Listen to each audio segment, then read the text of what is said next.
Pepper Young's Family.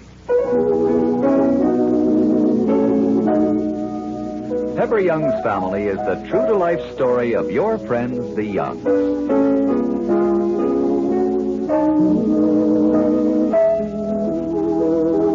In a moment, today's story, after this message from our sponsor.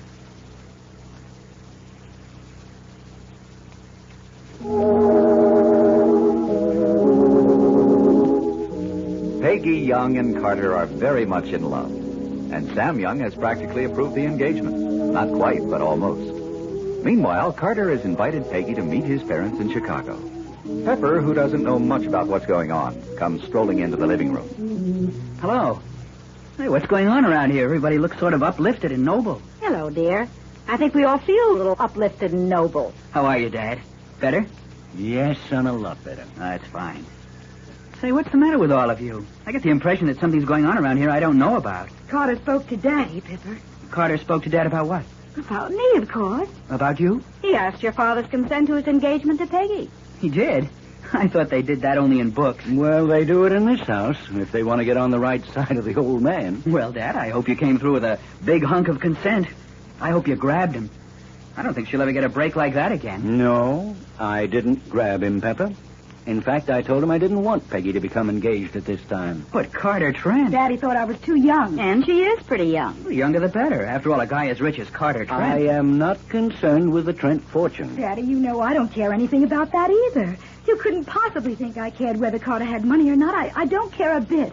Why, if he lost every penny of it tomorrow, and I wish he would... Don't say that. I don't. Well, anyhow, if he lost everything, if he didn't have a nickel left, I'd still much rather have half of Carter than two of anybody else. Oh, Peggy, darling, you really do love him, don't you, dear? Mom, I love him so much that it frightens me to think about it. It frightens me to think of a world without him again. You sure have got it bad. Yes, Pepper, I've got it bad. I've got it forever, I guess. Just the way you had it, Mama, when you fell in love with Daddy. Well, I was older then than you are now, dear. But age doesn't matter. Oh, Pepper, what do you think? What? Carter wants me to go out to Chicago to meet his family. To meet the Trent? Uh-huh. Boy, when? Well, I don't know. We might fly out to Chicago and stay overnight with the family and let them sort of get to know me, but I'm terribly scared. I'm sure they'll think I'm all wrong for him, that I'm just small town. Well, you better not. You're as good as anybody. A whole lot better than most. Oh, thanks, Pepper. Thanks a lot, but I'm still awfully scared. Well, you don't have to be. You'll be okay. It is exciting, though, isn't it? Well, I don't know, Peg. I'm afraid I'm a little excited in the wrong direction. I don't like all this. Oh, Dad. I don't like to be rushed into things. First, I say I want 2 or 3 days to think it over, talk to your mother, and the next thing I hear is that you're going to hop a plane to Chicago to meet the family, presumably as his fiancée. You're underage, you know, and you do have to have my consent. Daddy, darling, of course we do. We mean we're going after you've given your consent, but don't hold it up too long, darling. Please don't. I love him so much. How many times have I told you not to rumple my hair, no? You're cute with your hair rumpled. You're cute anyway. I'm so happy. I'm just sort of bubbling over with happiness. I suppose I won't make any sense for quite a while. Don't flatter yourself that you ever did. And I hope I never will again. I mean, it's just wonderful to feel this way. It's wonderful to be in a world where there are just you and one other person.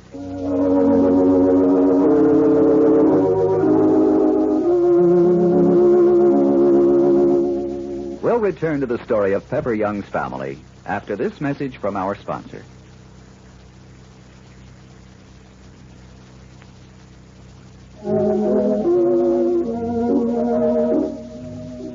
Next morning, Mrs. Young, Pepper, and Edie are talking with Peggy about her trip to Chicago. Peggy speaks. Mama, I can't wear a thing I've got. Everything's old and out of style. Mrs. Young, it's frightfully important. I mean, first impressions are what count, and Peggy ought to look simply gorgeous. She'll have to get some new things. Now, you may as well give up the whole idea of the trip if you're going to expect a new outfit. We can't afford one, that's all there is to it. But, Mama, I haven't a thing to wear. I can lend you my new suit. It's dark blue serge. No, thank you, Edie. Peggy'll not go in borrowed clothes. But, Mama, if you'll just come upstairs and look in my closet, you'll see I haven't got a thing. And I do want Carter to be proud of me. Now, Carter will be proud of you because of the clothes you wear, darling. He'll be proud of you for a lot of other reasons. In any case, you're not going to spend a penny, so you can get that right through your head once and for all. Your father has far too many things to worry about already.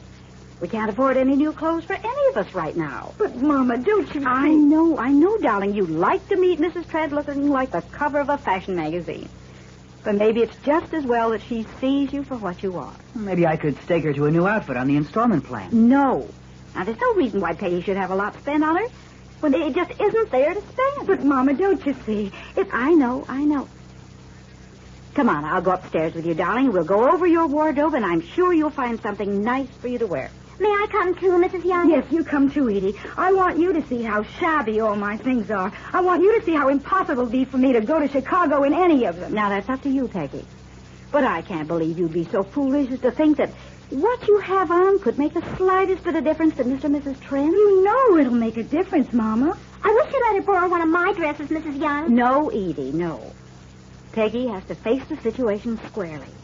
She has to realize that we've got very little, and it's just as well that the Trents know it now as later. But just look in my closet. There isn't a thing that's fit to wear, Mama. Do you see anything there, Edie, that I could possibly put on to meet the Trents? Well, I don't see why I can't have clothes like other people at a time like this. It's vitally important to me to look my best on the biggest occasion of my life.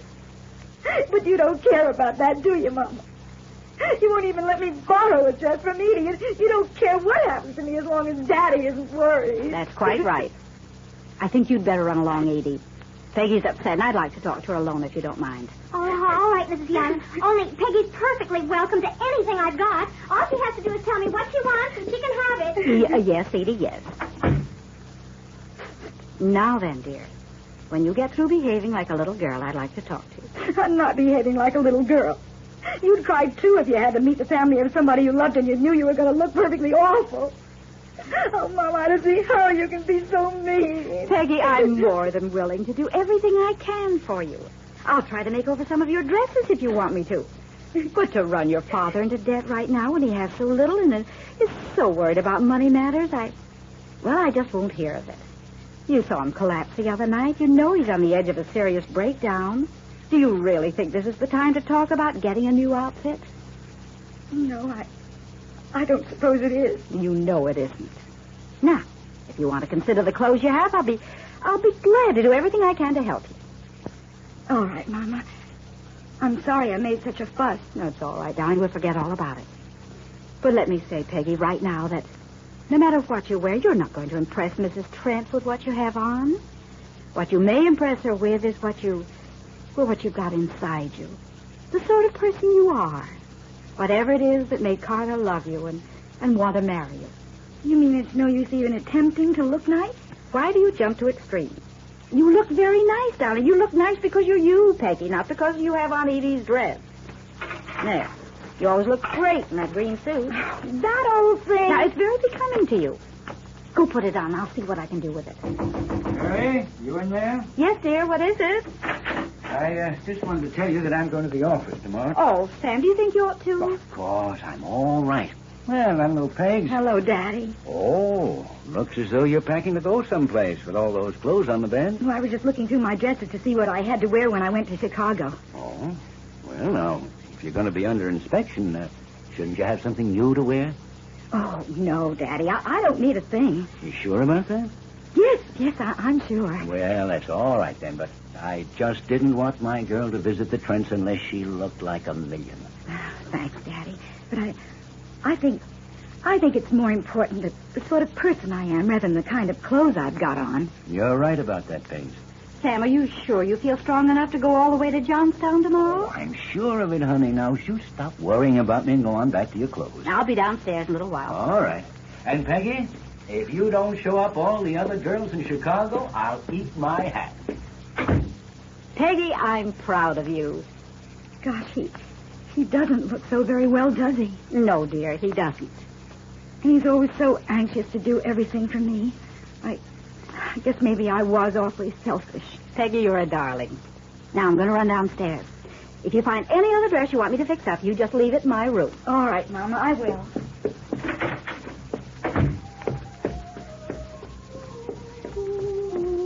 Well, through already?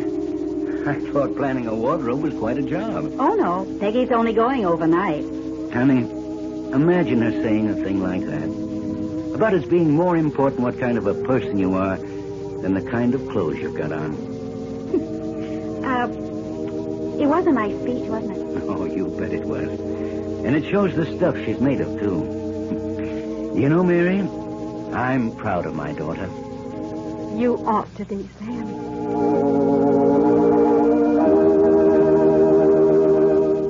And now, this message from our sponsor.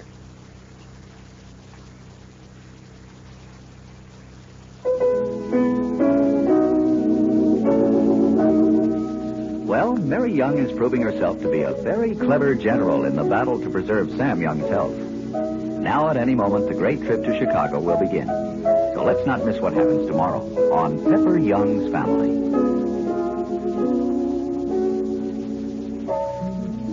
This has been a production of Nana Radio. Lee Stevens speaking.